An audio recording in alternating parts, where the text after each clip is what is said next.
como o ego, do teu ponto de vista, reage ao elogio e ao constrangimento? A gente vai construindo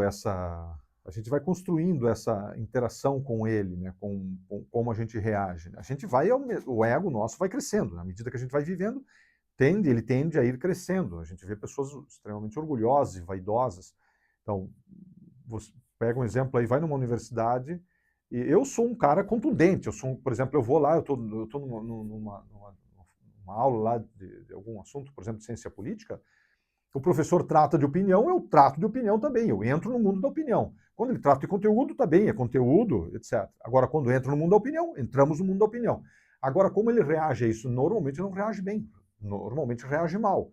A universidade não é feita para o debate, muitas vezes. Né? O meu curso, os professores dizem, vamos estimular o debate, etc. Me falaram isso ao longo da faculdade inteira. Mas quando você entra no debate mesmo, e quando você contraria aquelas perspectivas que o teu professor tem, nem sempre o debate é agradável para ele. Você vai avançando, por exemplo, do ponto de vista acadêmico, do ponto de vista financeiro, do ponto de vista familiar, você vai sendo menos suscetível a esse debate, a crítica, ao constrangimento e assim por diante. Porque você vai tendo indícios de que está funcionando, que o teu caminho está indo bem. Agora, você pode ir fazendo sempre reflexões, você pode ter esse nível de liberdade. Então, essa relação, né, a gente vai se tornando, vai aumentando a nossa casca. Mas a nossa casca pode proteger coisas boas e pode proteger coisas ruins. Essa reflexão acho que vale muito a pena. Eu posso estar protegendo coisas ruins, né? Aqui, digamos, ou coisas que me limitam, que me tornam menos competente, que me deixam acovardado, né, o que me colocam para baixo. Eu posso proteger infinitas coisas. Né? Eu posso proteger problemas que eu tive na infância, coisas que não estão resolvidas, ou mesmo aqui na idade adulta. Né? Então eu tenho que entender isso e observar. Eu vou proteger. O constrangimento, a gente vai lutar para que ele não nos afete, para que a gente siga o nosso caminho sem ele. Digamos, cada um vai construir isso de alguma maneira, em alguma medida. Eu preciso ter uma reação a isso, porque senão eu aceitaria tudo. Não posso aceitar tudo, porque senão, sei lá, eu viro um abobado. Né? Agora, mas eu preciso refletir sobre essa casca que eu crio, que impede, digamos assim, coisas de chegarem ali. Pelo menos das minhas reflexões. Mas eu posso ir aproveitando as reflexões de quem está na minha volta. Algumas eu posso deletar simplesmente, outras eu posso aproveitar e observar. O constrangimento é uma ferramenta comum de controle da sociedade e das empresas?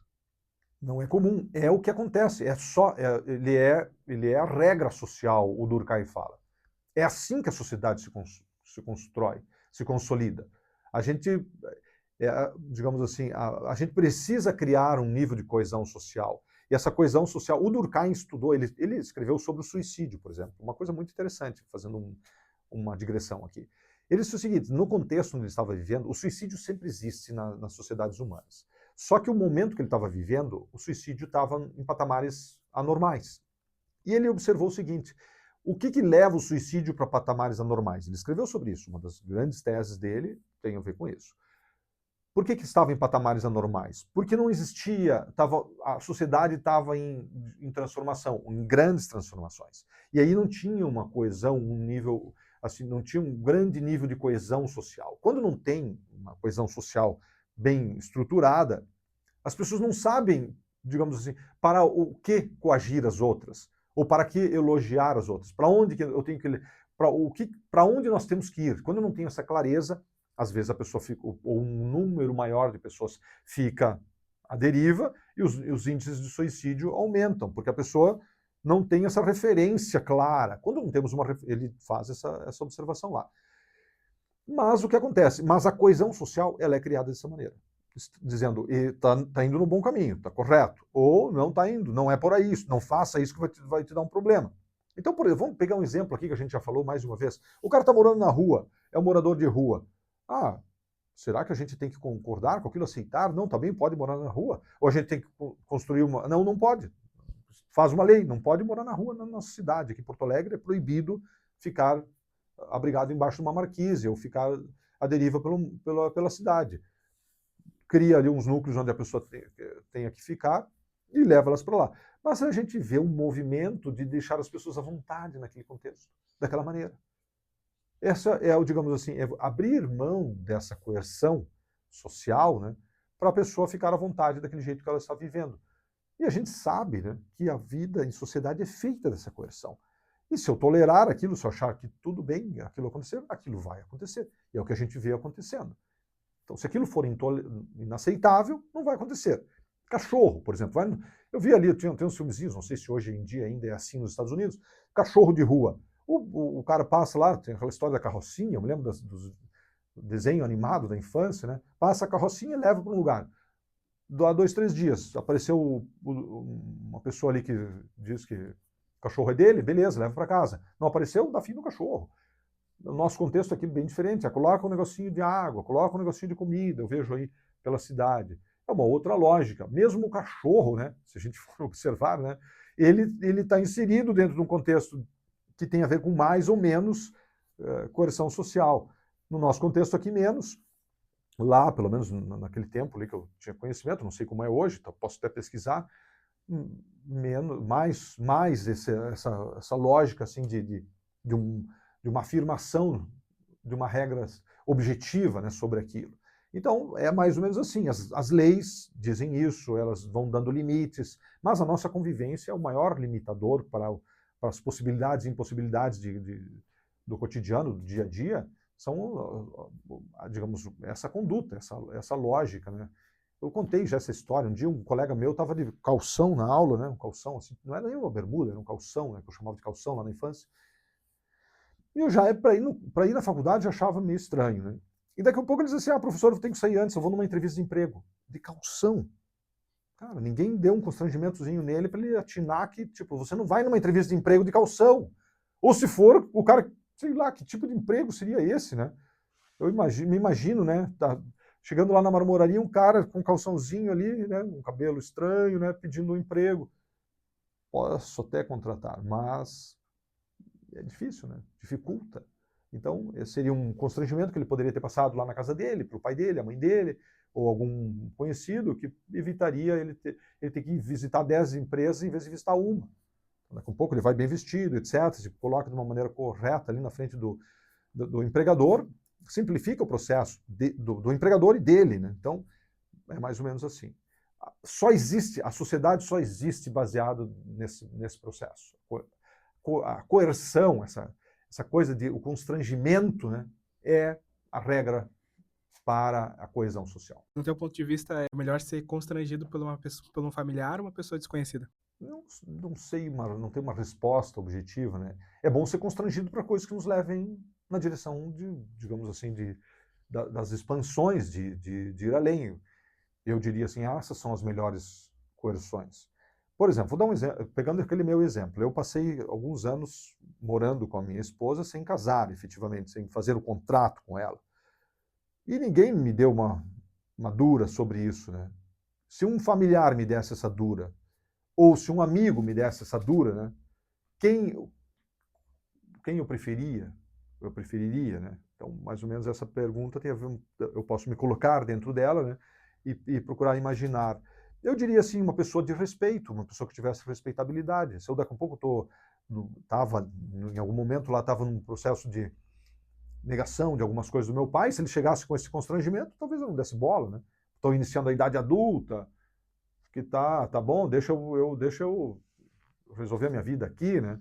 Então, daqui a um pouco seria melhor que uma outra pessoa me desse esse constrangimento, né? Então, é uma coisa. O melhor constrangimento, por exemplo, o que eu imagino, assim, levando um pouquinho para um pouco diferente da pergunta em si. Eu diria assim, o ideal é que sejam bons constrangimentos, que nos levem, digamos, que nos abram os nossos horizontes. Esses são os melhores. Constrangimentos que nos limitam, por exemplo, casar é um ótimo constrangimento, porque ele abre os meus horizontes. Ele diz assim, faça contratos, esteja em paz com os contratos, porque esses contratos, eles, digamos assim, eles fazem um contrato com a pessoa que está casado, facilita fazer contratos com as pessoas à tua volta. E uma série de outras coisas. Estou dando uma reflexão simples, aqui pequenininha, desse, digamos assim, de estar à vontade com isso, né? Hoje em dia eu vejo que muito pouca gente casa efetivamente, né? Uma pessoa vai morar junto e deu, e acha que aquilo ali está bom, tudo bem. E está tudo bem, eu não estou dizendo, não estou fazendo uma crítica social, nada disso. Estou dizendo que se você faz aquilo, fica mais simples outras coisas acontecerem. A prosperidade fica mais fácil quando você toma atitudes que mostram para o mundo determinadas coisas. É mais ou menos isso que eu estou querendo dizer. Agora, eu diria o seguinte, ó, as coisas que abrem os nossos horizontes, não importa de onde elas venham, desde que a gente consiga acatar aquilo. Porque minha mãe, eu sempre, tipo, o respeito com a minha mãe foi praticamente contínuo ao longo da minha vida. Ela lança algum constrangimento, algum elogio, ele tende a funcionar muito bem. Já com o pai eu tive os meus quês, depois resolvi. Hoje em dia meu pai me lança uma tese, aí eu raciocino sobre ela, eu coloco ela à prova, pesquiso. Eu gosto muito dessa relação com os nossos ancestrais, de maneira geral, né, com os meus avós, eu gostava muito também. Mas pessoas de respeitabilidade que estão à nossa volta vão funcionar bem. E às vezes até uma pessoa qualquer, né? Um dia eu estava lá, olha só, um dia o prefeito de Erechim falou um negócio curioso. Eu sou erechinense, todo mundo sabe, era um prefeito lá, não lembro quem era o prefeito exatamente. Ele disse o seguinte, tinha uma praça lá em Erechim, chamava Praça da Bandeira. E um dia o prefeito está lá pela cidade e uma criança, né? Disse para ele assim, ô prefeito, é Praça da Bandeira e não tem uma bandeira. Um constrangimento. Ele foi lá e colocou uma bandeira. Ele disse, cara, a criança me acordou pro negócio. Então, pode ser de uma criança, de um, sei lá, de um morador de rua, de um qualquer. Se aquilo me faz pensar, me faz compreender uma coisa nova e me leva para frente, seja de onde vier, é bem-vindo. Tem algum livro sobre esse assunto que tu gostaria de indicar? Tem um livro que é muito interessante, é As 48 Leis do Poder. Não lembro do autor aqui de pronto, mas é um livro muito interessante porque ele vai nos dando compreensão dessas relações. O livro do Durkheim, naturalmente, né? Os livros do Durkheim, ele foi o fundador das ciências sociais, aí, um dos fundadores, né? Os livros dele são muito interessantes para compreender isso. O próprio Weber, depois os que vêm depois dele também, né? Por exemplo, hoje em dia, se a gente pegar no universo das ciências sociais, os melhores, digamos, a pessoa que fez as melhores reflexões, no meu entendimento, é o Bourdieu, né? Já citei ele mais de uma vez aqui, e os cientistas sociais em geral, os bons cientistas sociais, eles vão fazendo reflexões sobre essa lógica social, então são leituras muito bem-vindas. Mas o Bourdieu faz, digamos assim, ele faz análises sociais extremamente interessantes e atuais. O Durkheim, a pessoa lê o Durkheim, daqui a pouco o Durkheim está lá atrás, né? Ele daqui a pouco não é tão atual, não fica tão simples de entender o que ele está falando. Mas o Bourdieu é bem mais simples de entender. Então, os livros do Bourdieu, de maneira geral, eu acredito, assim, daria daqui a pouco fazer uma pesquisa sobre livros mais adequados sobre isso, mas eu gosto muito desse livro, um livro assim mais prático, que é esse As 48 Leis do Poder. Ele vai falando sobre coisas ali, sobre a lida de tipo, o que é inteligente fazer, o que não é inteligente fazer. Nessa relação com as outras pessoas, né? Que são relações de poder. Né? Mas o caminho é mais ou menos por aí. Cientistas sociais, bons cientistas sociais, eles vão dando essas informações. Esse livro é um livro bacana. E daqui a pouco próprias pesquisas, eu posso ir fazendo pesquisas sobre isso também. Curte, se inscreve, compartilha, simples assim. Consistência e constância são poder.